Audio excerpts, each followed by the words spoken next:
شاروالی ولایت نیمروز برای اولین بار یک پروژه زیربنایی را در ولسوالی خاشرود این ولایت آغاز کرده که شامل نصب 50 پایه روشنایی در مسیر شهرهای زرنگ دلارام است. مولوی نافذ ولسوال خاشرود درباره این پروژه میگوید این اولین پروژه زیربنایی است که در سطح ولسوالی خاشرود تطبیق می شود. به گفته او این اقدام نشان دهنده توجه حکومت به مناطق محروم و عزم جدی آن برای بهبود شرایط زندگی مردم است. موږ ان شاء الله خلکو ته اطمینان ورکو ډاډ ورکو چې پاینده کې ان شاء الله موږ پر رابطه کې نور خدمتونه هم دوی ته کیږي.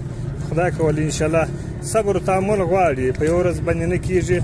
د ولس زموږ دا غوښتنه چې دوی موږ ته صبر او تحمل وکړي، موږ ان شاء الله د دې په خدمت کې د هر وخت لپاره ان شاء الله بل د چالو موږ نه معنا هغه موږ دې ملت ته ډاډ ورکو ان شاء الله که د خدای رضا و دې ملت ته موږ غواړو چې چالي جوړ کړو، سړکونه جوړ کړو، په پلان کې د موږ سره ان شاء الله سته.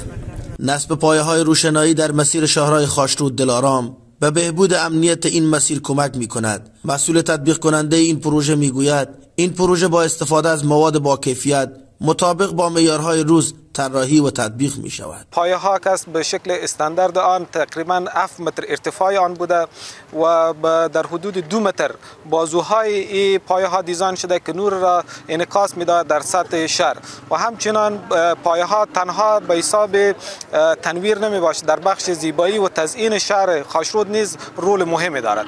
شرکت ما ان شاء الله که پرسنل مجرب و تکنیکی خود داره که پروژه را با تکمیل مواد با کیفیت عالی و استانداردهای روز. همچنین شرکت ما چندین پروژه داره دیگر هم که انجام داده، پرسنل مجرب و تکنیکی را داره. ان شاء الله مردم ولایت نیمروز وعده میده تمام پروژه‌ای که از طرف شرکت نورزمین تطبیق شده میخواد تطبیق شود با استانداردهای روز و تکنیکی مجرب ان شاء الله بهره برداری سپرده خواهد شد.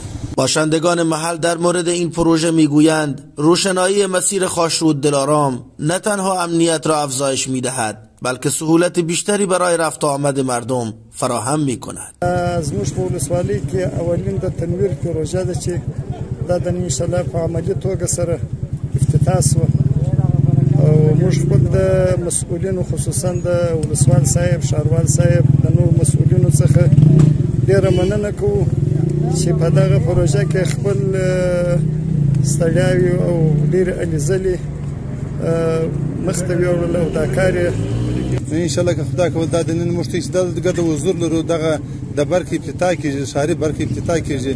په آینده کې الله مهربانه دي داسې مسؤلین موږ درو که خدای کوله په آینده کې ان شاء الله زموږ کارونه مخته لاړ شي. نو زموږ خواهش دغه دی چې دوی دې همیشه داسې د ولس پر برابر خپل اچو و خپل ضد کوي، داسې کوشش کوي.